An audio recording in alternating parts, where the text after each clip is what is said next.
Hello friends, good morning. इसके पहले हमने दो वीडियो चुनावी बॉन्ड और डिफेक्ट जो कि प्रचलन में है दो ऑडियो डाला था, और आज का पीएम गति शक्ति योजना इकोनॉमिक्स से संबंधित एक महत्वपूर्ण टॉपिक पीएम गति शक्ति योजना को डिस्कस करने जा रहे हैं। ये ऑडियो थोड़ा लंबा हो सकता है, इसे हमने लॉन्ग क्वेश्चन को ध्यान में रखते हुए बनाया है, तो इसे पूरा देखेंगे और इसमें कुछ कमी हो तो आप अपना कमेंट के माध्यम से मुझे बताने का प्रयास करेंगे।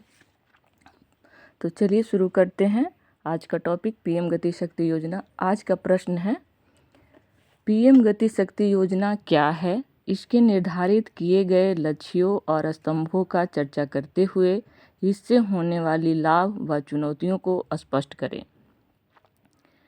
पीएम गति शक्ति योजना एक डिजिटल प्लेटफॉर्म है जिसकी शुरुआत 13 अक्टूबर 2021 को की गई थी। पीएम गति शक्ति योजना का उद्देश्य विभिन्न आर्थिक क्षेत्रों के लिए मल्टी मॉडल कनेक्टिविटी अवसंरचना का निर्माण करना है, जिसमें 16 मंत्रालयों को शामिल किया गया है। पीएम गति शक्ति योजना एक डिजिटल प्लेटफॉर्म है जिसकी शुरुआत 13 अक्टूबर 2021 को की गई थी। पीएम गति शक्ति योजना का उद्देश्य विभिन्न आर्थिक क्षेत्रों के लिए मल्टी मॉडल कनेक्टिविटी अवसंरचना का निर्माण करना है, जिसमें 16 मंत्रालयों को शामिल किया गया है। यदि हम पीएम गति शक्ति योजना के लक्ष्यों को बात करें तो इसमें 7 लक्ष्यों को निर्धारण किया गया है। पहला, सड़क के अंतर्गत राष्ट्रीय राजमार्ग को बढ़ाकर 2 लाख किलोमीटर करना है। दूरसंचार, कुल 2.6 लाख ग्राम पंचायतों को कनेक्ट करना है। रेलवे, इसके अंतर्गत माल ढुलाई क्षमता को बढ़ाकर 1600 मिलियन मीट्रिक टन करना है। पतन, कुल कार्गो क्षमता को बढ़ाकर 1759 मिलियन मीट्रिक टन प्रति वर्ष करना है। हवाई पतन, 220 नए हवाई अड्डे, हेलीपोर्ट, वाटर एरोड्रम का निर्माण करना है।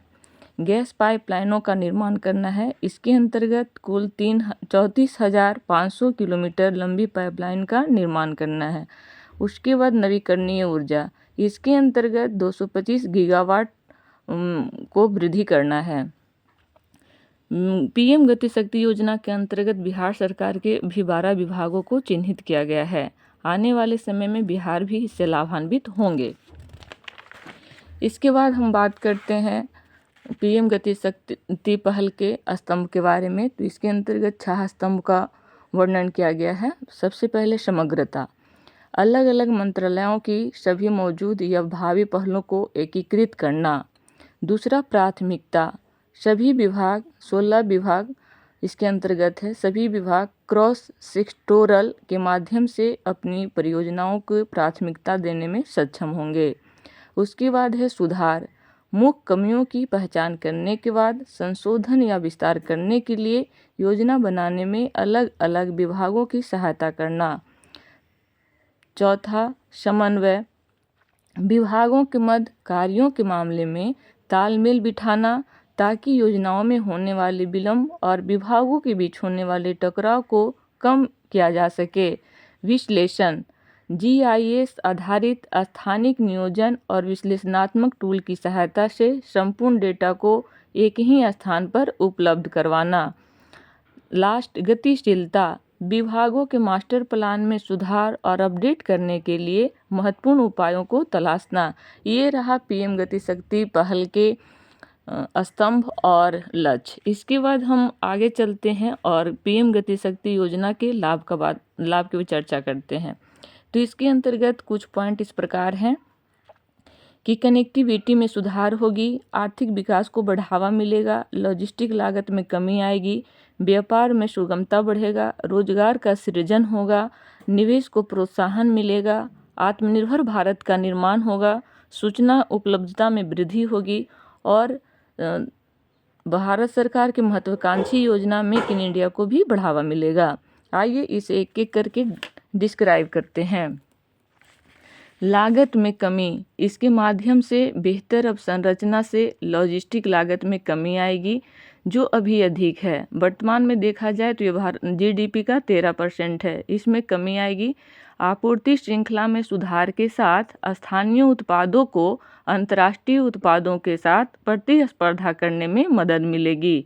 उदाहरण के लिए सभी परियोजनाओं को एनओसी का डिजिटलीकरण कर दिया गया है, अर्थात अब अनापत्ति प्रमाण पत्र बनाने में कोई दिक्कत नहीं होगी। अगला, कार्यान्वयन प्रक्रियाओं में तेजी लाना। अवसंरचना परियोजनाओं के लिए तेजी लाना। उदाहरण के लिए परियोजनाओं की रूपरेखा को स्वीकृति देने में पहले 3 से 4 महीने लग जाते थे, जिसे घटाकर 1 महीना कर दिया गया है। सूचना की उपलब्धता में वृद्धि। इसके माध्यम से आगामी कनेक्टिविटी परियोजनाओं, व्यापार केंद्रों और औद्योगिक क्षेत्रों पर महत्वपूर्ण डेटा उपलब्ध कराया जा रहा है, जैसे भास्कराचार्य राष्ट्रीय अंतरिक्ष अनुप्रयोग और GIS पर आधारित डिजिटल मास्टर प्लानिंग टूल बनाया गया है। इससे अगला, मल्टी मॉडल लॉजिस्टिक तंत्र विकसित करना।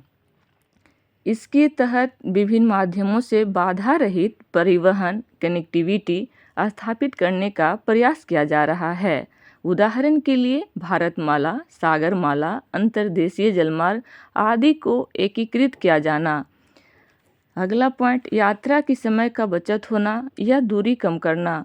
इसके तहत अवसंरचना के माध्यम से लास्ट माइल कनेक्टिविटी की सुविधा प्रदान करने की कोशिश की जा रही है, ताकि लोगों को सड़क, रेल, बिजली, optical fibre, cable, gas pipe जैसी सुविधा सुनिश्चित हो सके। उदाहरण के लिए भारतीय railway metro train, regional rapid transit system RRTS जिसे कहते हैं आदि। अगला है निवेश को प्रोत्साहन। PM गति शक्ति मास्टर प्लान से बड़े पैमाने पर निवेश आकर्षित होने की संभावनाएं हैं। आत्मनिर्भर भारत का निर्माण। मल्टी मॉडल कनेक्टिविटी से मेक इन इंडिया, आर्थिक विकास, रोजगार को बढ़ावा मिलेगा, जिससे आत्मनिर्भर भारत का निर्माण होगा। अगला, रोजगार को प्रोत्साहन। सड़क, रेल, जलमार्ग, लॉजिस्टिक अवसंरचना आदि से संबंधित परियोजनाओं के त्वरित निष्पादन व क्रियान्वयन से रोजगार के नए अवसर का सृजन होगा। ये हमारे कुछ PM गति शक्ति योजना के लाभ थे। आइए आगे बात करते हैं इससे संबंधित कुछ प्रमुख चुनौतियों का। सबसे पहला चुनौती, भूमि अधिग्रहण की समस्या।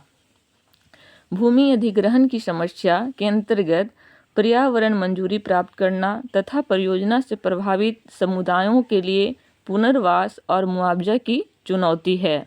उसके बाद वित्त पोषण से संबंधित समस्याएं। निजी बैंक इस क्षेत्र में ऋण देने से कतराते हैं। NPA की समस्या और वैश्विक किसी भी तरह की सहयोग ना होना।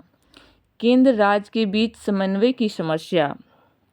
इसके अंतर्गत केंद्र राज्य के बीच स्पष्ट जवाबदेही का ना होना, समन्वय की कमी एक बहुत ही बड़ी चुनौती है।